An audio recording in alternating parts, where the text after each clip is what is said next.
So the live stream didn't work out, and I want to show you how to make these Shamrock keychains for St. Patrick's Day. So I'm going the old-fashioned way and just doing the whole video. So to catch you up, I'm using 11 gauge steel, and I've got it marked down using this picture for reference. I have taken a piece of what's left of my little chalky thing here and drawn them out.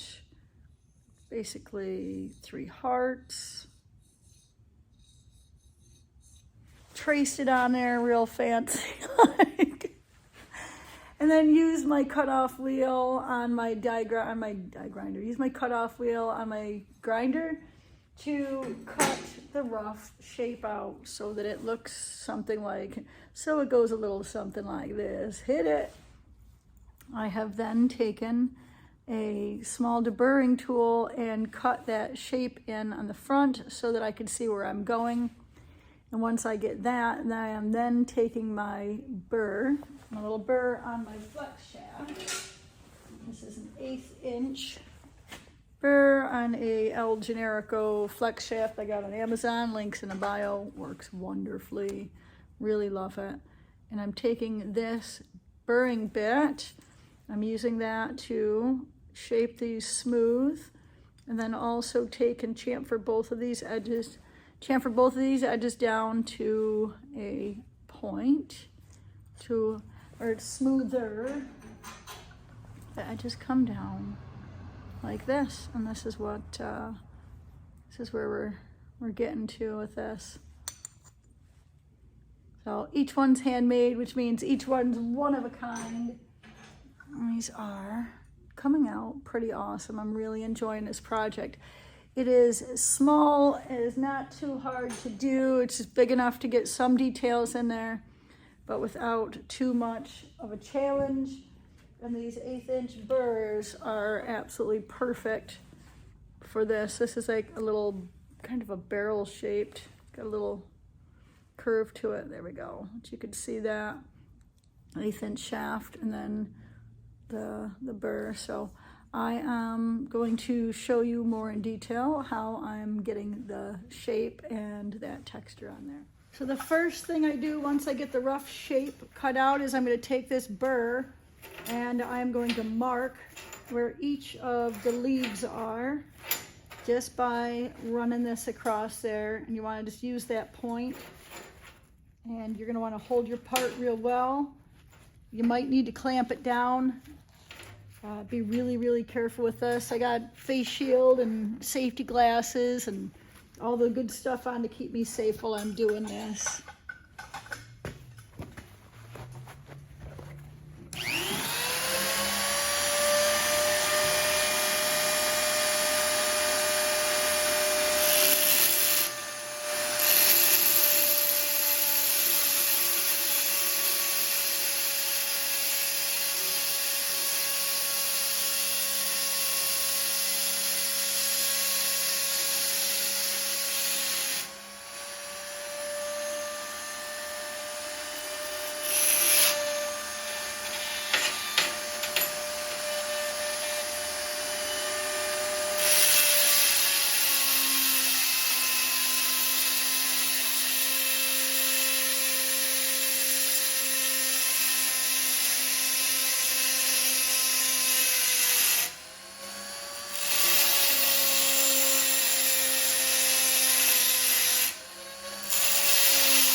see it's a nice defined line, and you know where your different leaves are. From here you want to start smoothing your edges. You go like this, and the way I do it, actually, you go like this, but it might dig in. So if you come sideways across it like this, it'll smooth that out, and it'll make the edges round because you're using a round side. It just works better like that. So you go from down, you just kind of either bring it down like this or bring it up. Either way, like in the burr you have to, there's a certain way you go with the burr, right up, and that way it'll smooth these edges off, so like they're really just kind of sharp, and from using a cut-off wheel to get them, this will round everything off this way.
Now that we've got those cut in, we're just going to go in and put in some texture on the side by just running that right down the middle of that, just dusting that lightly over there. Use your lines for reference. So you start here, just do this one. Same thing, you don't want to go too deep. You gotta make sure that these lines are deep so that when you do this surfacing and you make this texture on here, that those lines are still in there. So make sure that when you are doing the lines, that you put them in there deep enough so that you're not gonna erase them by doing your texture on the surface here.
Now that we have the initial surfacing, easy for me to say, I now take this little, it's like a little cutoff wheel, but it's not a cutoff wheel, so I'm not exactly sure, maybe like a little diamond wheel. It's something that came in my kit. I take this and put it right on its edge, and I use this line and this line here. I just go just like this, and this gives me the texture of that leaf, how it's a little bit different. And the texture on this, it looks just a little bit more refined that way. Do that on the front and the back, just by taking that and running that right on its edge like that.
In order to make the loop to put the keychain through, you got a couple of different options here. I've got just a small washer that works. This is a lock washer that I went and put in a vise and squeezed with my pliers so that it's closed. You just want to put just a small tack weld on that if you're going to use that, or a piece of tube that you can just take and cut a small slice off of that. It's a narrow slice, and deburr that and use that. But I'm just using these lock washers for these.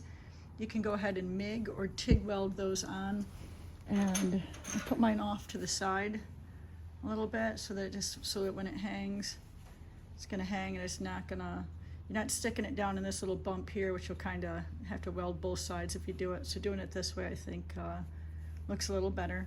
So go ahead and TIG weld or MIG weld your little loop on your keychain loop, and then take a wire brush and clean it up with the wire brush.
you go, a fun and easy project that you can weld at home. You can take this and actually make a heart or a star or a few different other shapes just by tracing out those shapes and then doing the same steps that I just showed you. I hope you enjoyed this project. If you did, leave me a comment down below. When you leave a comment below, it is going to automatically enter you in for a chance to win one of these keychains that I just got done making. So hope you enjoyed it. Happy welding. Be excellent to yourself. Be excellent to each other. Make today a masterpiece. Love you.